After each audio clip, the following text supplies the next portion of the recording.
Well, good afternoon, everybody. My name's Joe Kenney. I'm your executive counselor here in New Hampshire for District 1, which runs from Claremont to Pittsburgh up in the Canadian border all the way to Milton on the Maine side. And first of all, I want to thank CATV for welcoming me here today in White River Junction.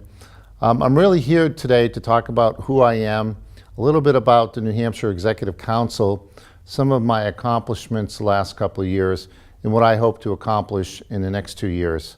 As many folks know, this is an election year, and the New Hampshire Executive Council, much like the New Hampshire House and Senate, is up for re-election. So who am I? Well, as I've indicated, I'm Joe Kenney. I grew up in a small town in Wakefield, New Hampshire, and my parents were small business owners. They owned a restaurant, an auction barn. And as a kid, like any New Hampshire kid, I had kind of the rural experience. Growing up in a small town, you get to experience the lakes, the commerce activity, the natural surroundings. And so just kind of a quaint New England upbringing. So from there, I went to high school at Spalding High School in Rochester. And I was, kind of a jock at that standpoint. I played in 3 sports. And my senior year, in order to get back and forth to basketball practice, which was about 20 miles away from my home, I actually did a lot of hitchhiking. And but I was awarded my senior year with the Most Valuable Player Award, which to this day always has a meaningful aspect in my life. It's something that I worked hard and earned and was awarded.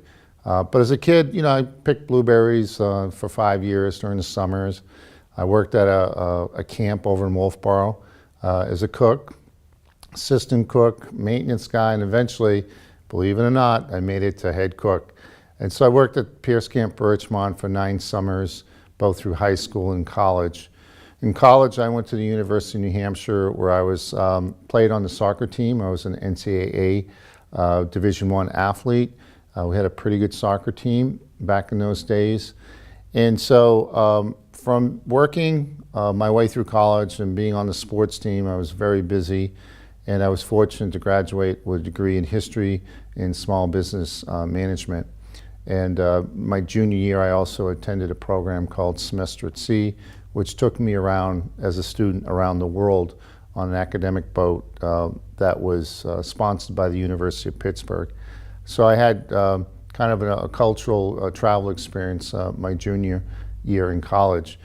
Once I left college, I did a little bit of teaching for a while, and from there probably taught for about 1.5 years, and then I went on to Washington, D.C., where I worked for the Marriott Corporation for a couple of years before I went into the United States Marine Corps. And I went into the officer program. And I understand there's an Amtrak behind us here, so don't get rattled. I'm not in the midst of an earthquake or anything like that. But so from that, I retired last year after 37 years, both active and reserve from the United States Marine Corps. I served in the Persian Gulf War, served in Iraq, and in 2009 and 10, I spent a year in Afghanistan. So I served in 3 war zones and also served in Cuba at one point for a contingency operation back in the early 90s. So I really come into this race with a military background, some teaching, obviously worked in the hotel industry along with working my way up at one point as a residential care executive director, an assistant living home in Plymouth, New Hampshire. So, kind of a background that, of public service that took me into running for the legislature in 1994, where I served in the New Hampshire House for 8 years. And from there, I served on the Labor Committee and the Commerce Committee. And so it was a wonderful experience, and I really leapfrogged into it based off of my Leadership Seacoast program that I felt that I wanted to continue in further public service, and in this case, in the civilian sector.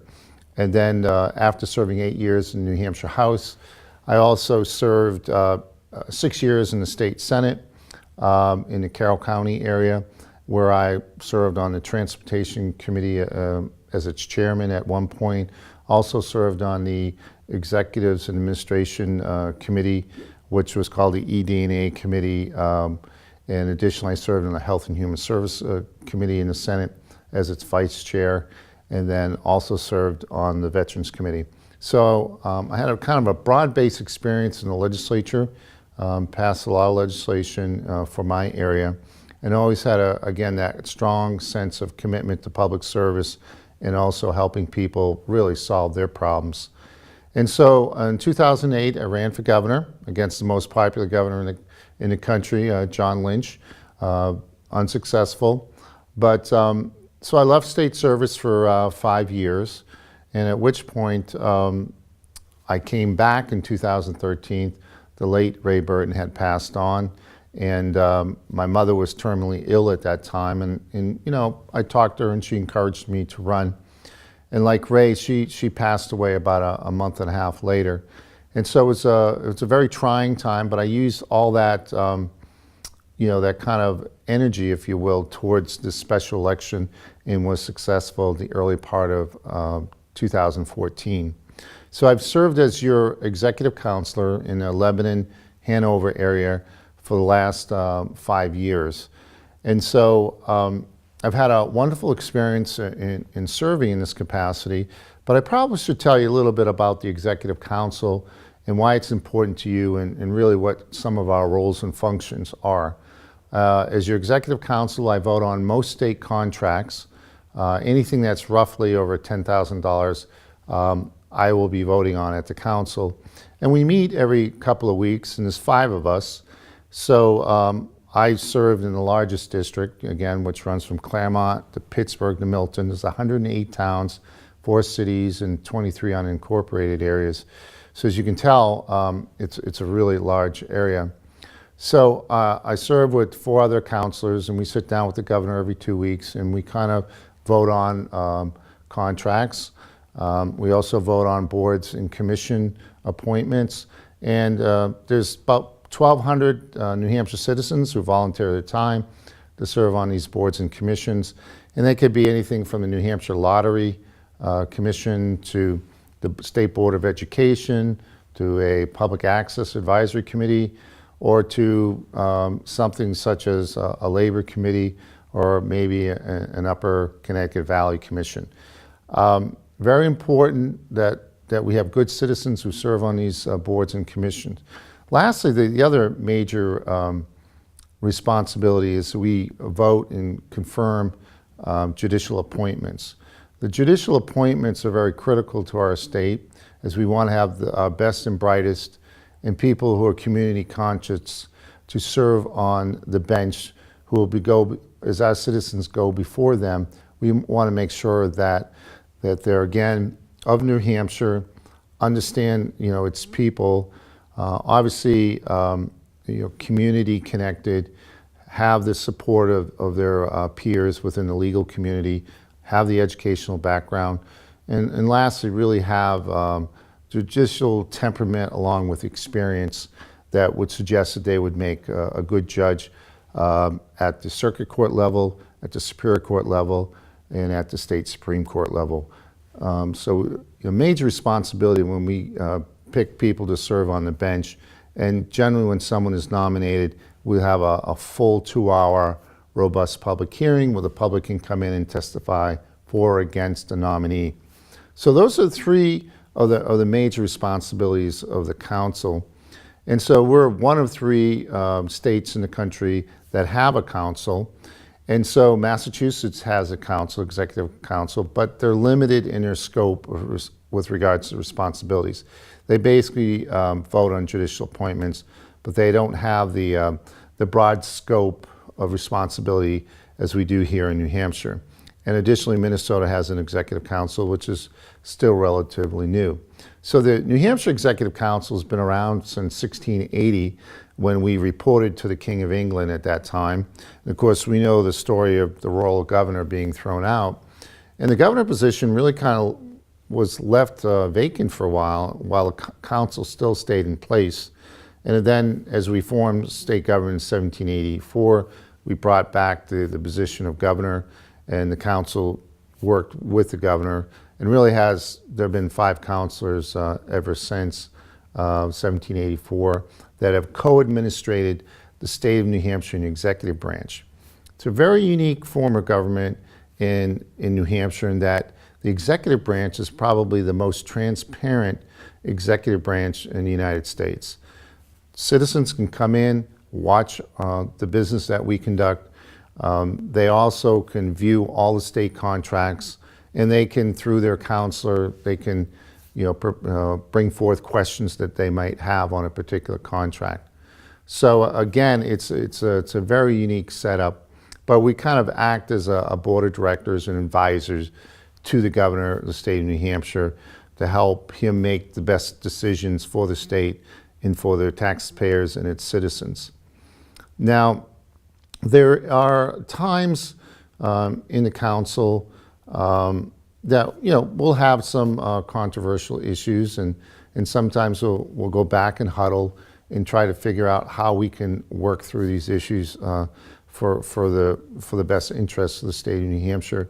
And that's something not too long ago at a candidates forum over at Kendall Retirement Community here over in Hanover, I was asked the question of what is the value of the Executive Council? Well, the value of the Executive Council is, yes, we keep the governor in check. Yes, we make sure that it's transparent as possible for the citizens of New Hampshire. But lastly, we really consult the governor on some critical issues that he and his staff might not have the understanding of the background.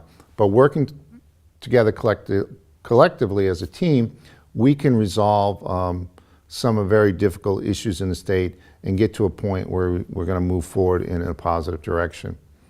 The council, for District 1 in particular, has to have a strong outreach program. So if you can imagine representing 108 towns and 4 cities, we have one secretary that we share amongst 5 counselors. That in District 1, what you see is what you get, is that I am really a one-stop shop. But the great thing that I have access to is all my commissioners in state government.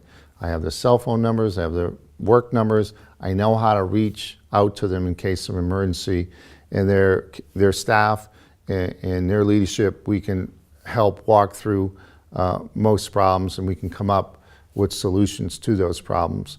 So it's very important, particularly in District 1, to have a strong outreach program, one that I'm allowed to work with my commissioners.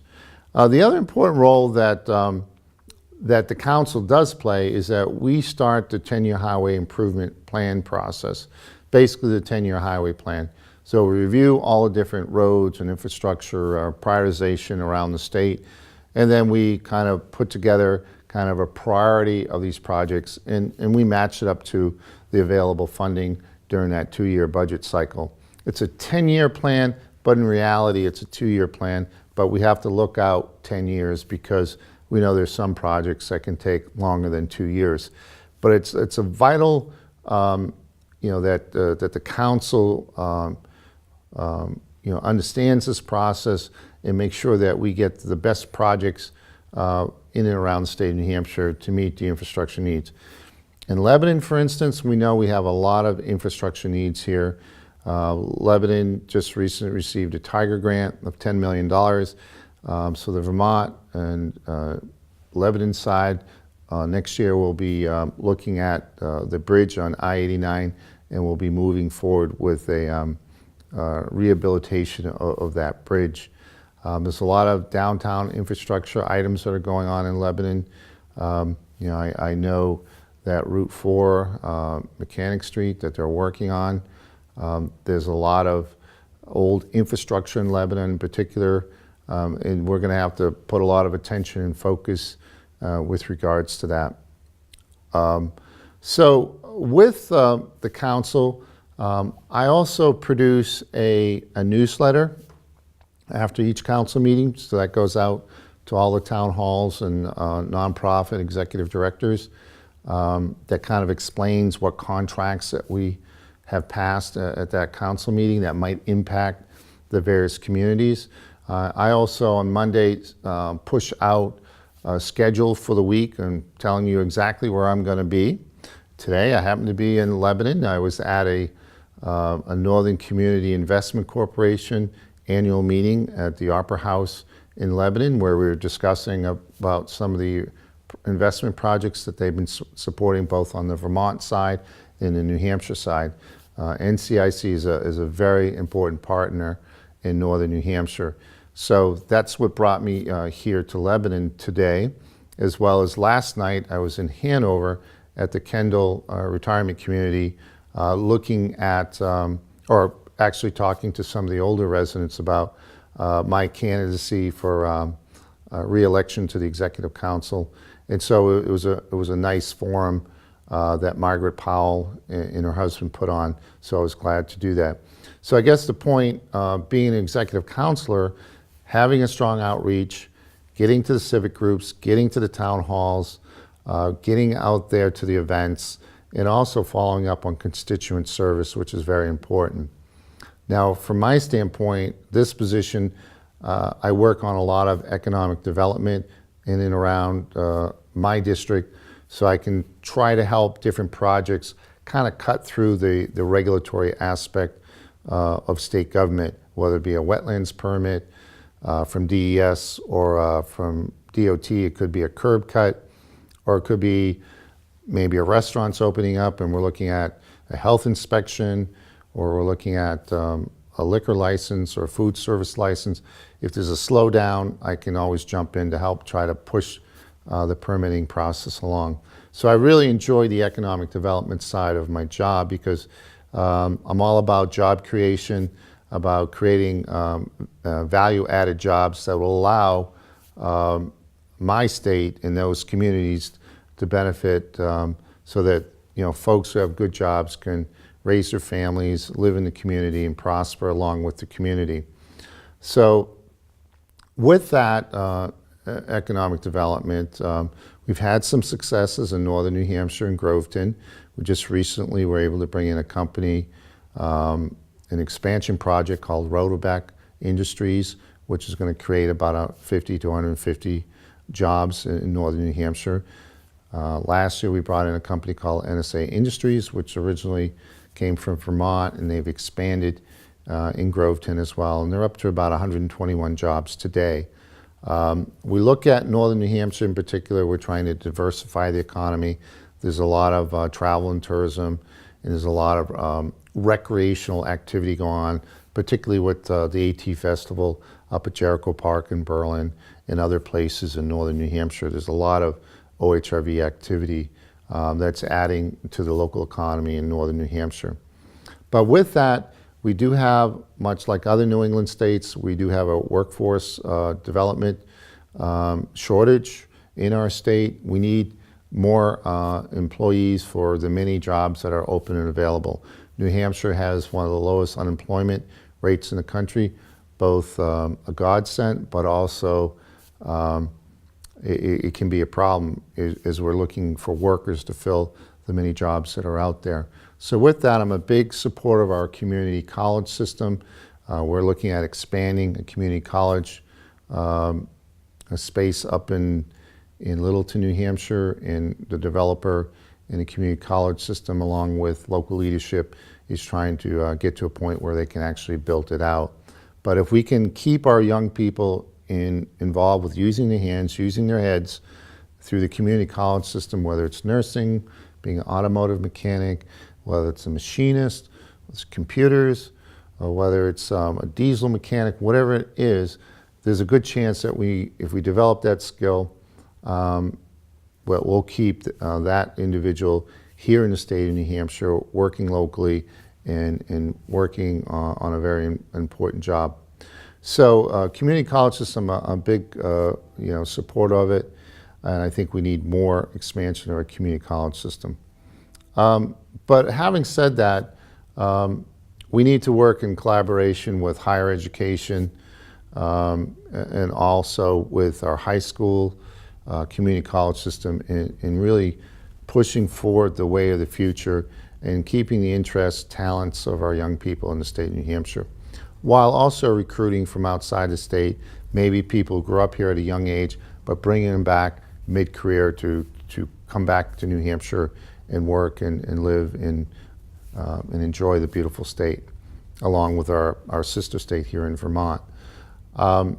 So that is the crisis, the future crisis, but the current crisis in New Hampshire is the opioid crisis, as it is everywhere else. In the state of New Hampshire, we have thrown a lot of money at this problem, both the treatment, recovery, and prevention side. And this later this week, we'll be dedicating the Friendship House up in Bethlehem, which is a 32-bed unit that is going to be looking at transitional treatment and hopefully helping many people to try to move in a positive direction in their lives. But we need to build a lot of that drug treatment, recovery, and prevention kind of infrastructure. And in New Hampshire, as other states, we've put a lot of federal money into that.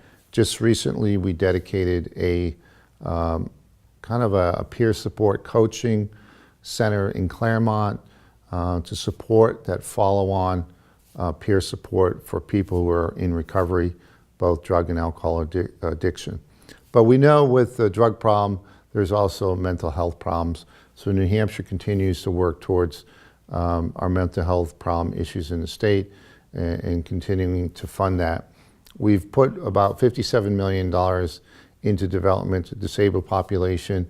We're cutting back on the waiting list, and we're also looking at how can we make sure that the federal regulations supports individual family choices so they can continue to go back to the same provider, so they can continue to have those services that they need in their household if they have a disabled adult or child.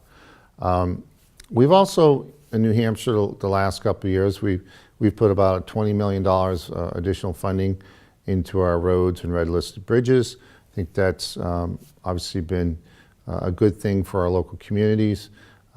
We've also put $30 million into public school infrastructure projects for security and enhancement of our schools so that they're better protected and there's better communication and security at the front doors. That went out to across the state to most every and all school districts, which has been a great benefit.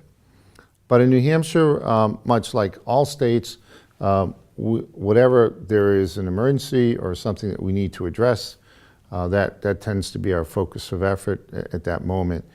And a lot of it really has been through some of the natural disasters that we've had in our state with regards to flooding or could be a microburst.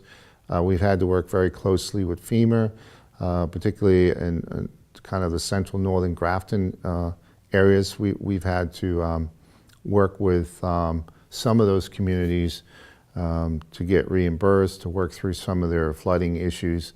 And it's always a challenge because there's always a time that it takes in order to get through the set of problems. So whether it's a bridge, whether it's a washout of a road, whether it's in some environmental impact, it always takes time to work through those problems. We've had success in Lyme, New Hampshire just recently, working with the Board of Selectmen and bringing in the DES officials. The environmental commissioner, Robert Scott, met with his staff, with the leadership of the town, and they're creating a parallel road to River Road, which has been shut down for the last 3 years. So the developer, or the contractor, I should say, along with the environmental engineer, we're moving out with that project as we speak. So there'll be a better access for folks who live in and around River Road, so they'll be able to access Hanover and Lyme. So that's something that, again, I stepped in and helped out with the regulatory aspect of it, trying to expedite some of the permits that needed to happen in order to move out with that project. In Hanover, I've got a great working relationship with Julia Griffin, the town manager, keeps me abreast of things that are going on in Hanover.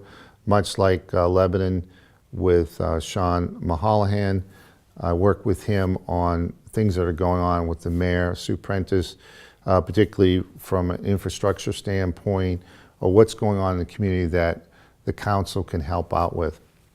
So I really look at myself as really a resource and kind of access to state government that allows me to come up with some answers for constituents on the constituent side, but also work with leaders within the communities and in the nonprofit sectors so they can access certain funding. And the funding can range from Community Development Finance Authority to Community Development Block Grants. It come from the Water Drinking Trust Fund. It could come from the Land Heritage Investment Program for preservation projects, or it could come from USDA. It could come from EDA. There's a lot of different federal programs I'm aware of.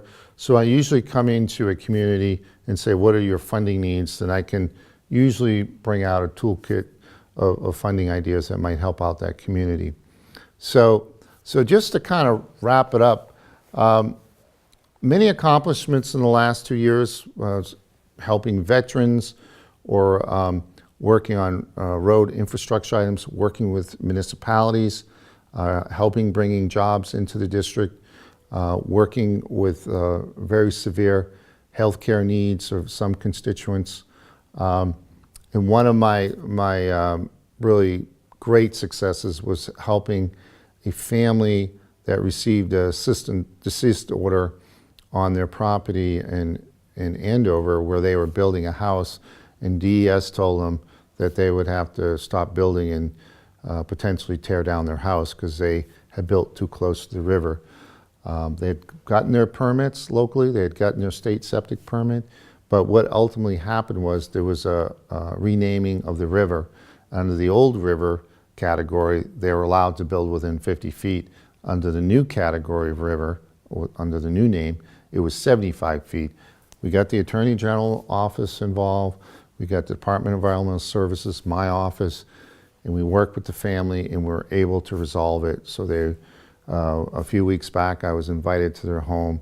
It's all built with 3 young kids, and they couldn't say enough about the work that I had done for them. And then ultimately, I just about cried when the kids came out and they all gave me a card saying, "Thank you, Counselor Kenney, you saved our house." And so that's the reason why I do this job. I like helping people. If it's a problem for you, it's a problem for me. Let's try to solve it together.